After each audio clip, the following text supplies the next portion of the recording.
नमस्कार, आप देख रहे हैं पॉपुलर न्यूज फ्रंट और मैं हूं धर्मवीर धर्मा। इस वक्त हमारे साथ बात करने के लिए जो शख्स मौजूद है वो किसी परिचय के मोहताज तो है नहीं, क्योंकि बिहार की राजधानी पटना में 13 अप्रैल को एक बड़ा कार्यक्रम किया गया था गांधी मैदान में, जिसमें तमाम पान समाज के लोग वहां इकट्ठा हुए थे। पान यानी तांती श्वास जो जाति है वो आजादी के 78 साल बाद भी राजनीतिक हिस्सेदारी से वंचित थी। इन्हें ना कोई पार्टी टिकट देती थी, ना ही कहीं कोई मौका देती थी। ऐसे में अभी पान समाज के एक ऐसे लाल हैं जिनसे हम बात करेंगे और जानने का प्रयास करेंगे कि आखिर ऐसी क्या घटना हुई जिसके वजह से आपको पान समाज के लिए आगे बढ़ना पड़ा। सबसे पहले आपका स्वागत है आईपी गुप्ता साहब। Thank you very much. पिछले 7 महीने से लगातार मैं सड़कों पे था और उसका एक विशेष कारण था कि अदालत ने जब नीतीश सरकार की उस नोटिफिकेशन को रद्द किया कि जिसमें उन्होंने तांती ततवा को पान का दर्जा दिया था, तो हम उस आरक्षण की मांग को लेके जो आज़ादी के 75 साल तक हमें वो नहीं दिया गया, और जबकि हम तांती ततवा 1952 से हैं पान, उसी के लेके हम मांग सड़कों पे थे। और उसकी 12 रैलियों करने के बाद मेरी पड़ाव 13 अप्रैल को गांधी मैदान था।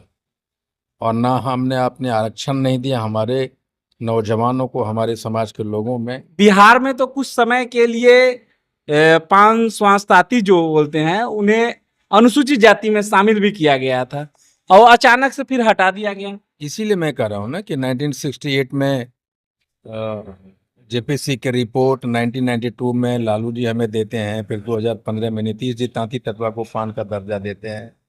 और टेक्निकलिटी कोई पूरा नहीं करता है, सब मानती है, दुनिया मानती है, दस्तावेज मानता है, आयोग मानता है कि तांती ततवा पान है। आज भी ग्राउंड पे हम 2 भाई हैं चचेरे, वो तांती बना हुआ और हम पान बने हुए, ये कैसे संभव है?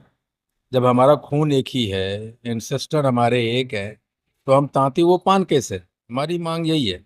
और फिर इतनी बड़ी आबादी को आपने कभी भी एक बार भी ये कहने की कोशिश नहीं किया कि आप एमएलए बनोगे या आप एमएलसी बनोगे। आपने वैसे वैसे लोगों को सबको बना दिया। हमने ऐसा क्या गुनाह किया कि आपने हमें छोड़ दिया? हमारे वोट लेते रहे, हमें आलिंगन किया और आलिंगनबद्ध की, हमारी रीढ़ की हड्डियां तोड़ी आपने।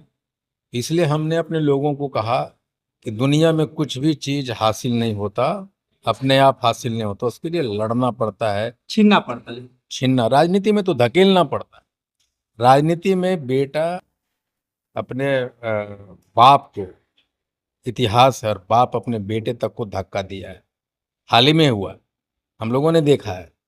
तो फिर दूसरे कम्युनिटी को राजनीति में कैसे आने देगा? इसलिए आपको उतना ताकतवर बनना होगा जिससे आप दूसरे को धक्का दे के या धकेल के आप अपना जब तक रास्ता नहीं बना लेते हैं, राजनीति में आपको जगह नहीं मिलता।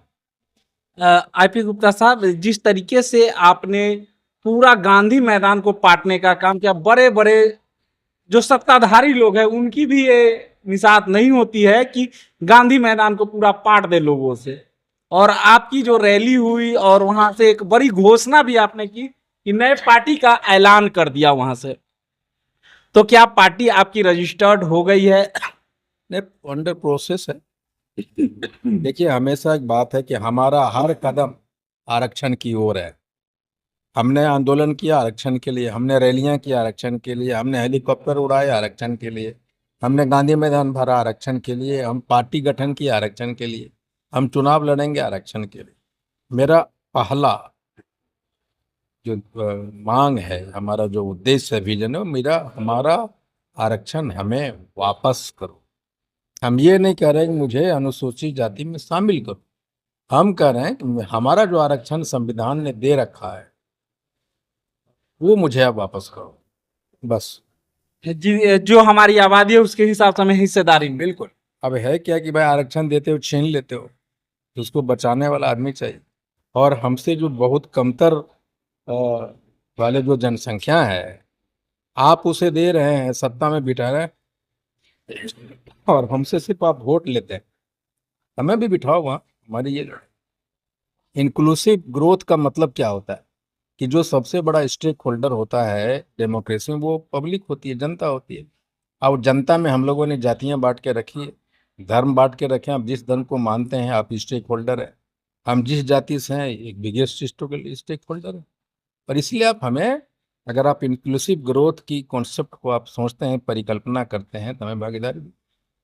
जब आपने पार्टी गठन कर ही लिया है तो इस बार विधानसभा के चुनाव में क्या आप कैंडिडेट उतारेंगे, और उतारेंगे तो कितने सीटों पे कैंडिडेट उतार रहे हैं? देखिए, हम तो, मेरा ये कहना है कि हमारा 151-52 सीट है, जिसमें हम 10,000 से 74,000 तक वोट्स हैं हमारे। तो हमारा जहाँ क्षमता है तांती तत्वा पान समाज का, उस पे तो निश्चित तौर पे हम अपनी तैयारी कर रहे हैं। और लाइक माइंडेड जो भी जातियां होगी, जो हो सकता है कि दबंग जाति हो लेकिन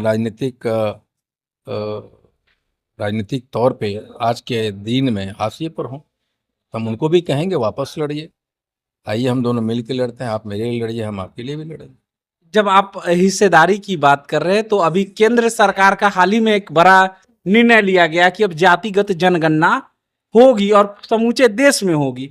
तो क्या लगता है इस जातिगत जनगणना होने के बाद जो आंकड़े निकल के आएंगे उसके हिसाब से आपको जो समुचित भागीदारी मिलनी चाहिए, चाहे वो राजनीति में हो, शिक्षा में हो, नौकरी में हो, जिस क्षेत्र में भी हो, जो भागीदारी आपकी होनी चाहिए तो वो मिल पाएगा? देखिए, बेसिकली हर एक 10 साल के बाद जो जनगणना होता है, जनगणना तो होता रहा है, जाति कॉलम नहीं हुआ करता था, उसमें सिर्फ शेड्यूल कास्ट के लिए होते थे।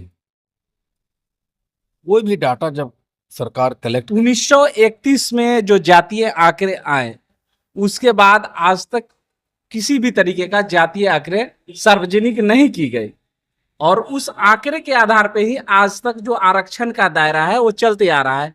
तो क्या नहीं लगता है कि अब जो जातीय जनगणना का आंकड़ा आएगा उसके हिसाब से जिसकी जितनी संख्या होगी उसकी हिस्सेदारी मिल पाएगी? पहले तो बता दें कि हर एक जनगणना में SC ST की जनगणना होती है, गणना होती है, तो उसके अनुसार उनको आरक्षण देना होता है। अगर उसमें एक नियम बड़ा बेहतरीन बना है कि SC ST की अगर जनसंख्या 15% है तो उनको 15% आरक्षण दिया जाएगा। अगर 20% होगी तो 20% दिए जाएंगे, ये रूल है। दूसरा, कोई भी गणना एक डेटा होता है और उसी डेटा के आधार पर सरकार प्लानिंग करती है। अगर आप इसमें जाति को जोड़ते हैं, जो भारत के इतिहास में या आप ये कहें परिकल्पना में, माइंडसेट में जातिगत एक अवधारणा है जो बना हुआ है, जो धरातल पे। अब बहुत दिनों के बाद सरकार ने इस बात को माना है, और जब डेटा पब्लिश अगर जातिगत रूप से करते हैं, वो जातियों की संख्या बताते हैं, पॉपुलेशन बताते हैं, तो निश्चित तौर पे मुझे लगता है कि उसके आधार पे सरकार जरूर प्लानिंग करेगी, उनकी मंशा होगी और करना पड़ेगा, ऐसा लगता है। जब आपने बड़ा ऐलान कर दिया, पार्टी की घोषणा कर दी, तो आप जिसकी लड़ाई लड़ रहे हैं, जो पान समाज है, तांती ततवा समाज है, उनसे क्या अपील करना चाहेंगे? नहीं, हमने तो ये कहा है कि मैंने उनसे 2 दिन मांगा था, उन्होंने 2 दिन दे दिया है। अब ये लड़ाई, अब मेरी काम है कि मैं उनका एक चौकीदार हूँ, एक पहरेदार हूँ। दूसरा ये कि जब जातीय जनगणना हो तो जो गलतियां हमने 2023 में किया वो गलती दोहराए नहीं। जितने भी हमारे 29-30 टाइटल्स हमारे समाज में हैं, तो मैं चाहता हूं कि वो लोग जब जातीय जनगणना आए हैं, लोग अगर हम लोग पान में चले जाएं तो पान लिखावे, और अगर जनगणना तक पान में नहीं गए हैं तो तांती ततवा जाति के कोष्टक में जरूर डलवाएं। ये मेरा अपील होगा अपने लोगों से। तो अभी आपने देखा जातिगत जनगणना को लेकर के IP गुप्ता साहब सीधे तौर पे पूरे जो उनकी पान समाज में जितनी भी वर्ग जातियां आती है, पान समाज में कई एक जातों में विभक्त करके रखा गया है, और उन सभी से इनका आग्रह और अपील है कि जब जातीय जनगणना हो तो वहां पे अपनी जाति में पान लिखा है, ताकि इनकी संख्या पता चल सके और इनकी समुचित भागीदारी इनको मिल पाए। सर, अपना कीमती समय देने के लिए बहुत बहुत धन्यवाद। थोड़ा सा सुधार दें कि तांती तत्वा में जातियां एक ही है, तांती तत्वा।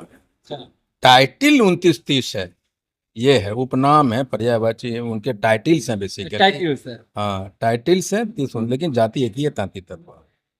चलिए, क्षमा चाहेंगे, इन्होंने बताया कि जो जाति है वो एक ही है, तांती ततवा, और उसमें टाइटल्स करीब 30 से भी अधिक है, और उस टाइटल को ये कहते हैं कि सिर्फ अपने टाइटल में पान लिखे ताकि उनका जातीय आंकड़ा जो है वो सही से आ सके और उनकी समुचित भागीदारी मिल पाए।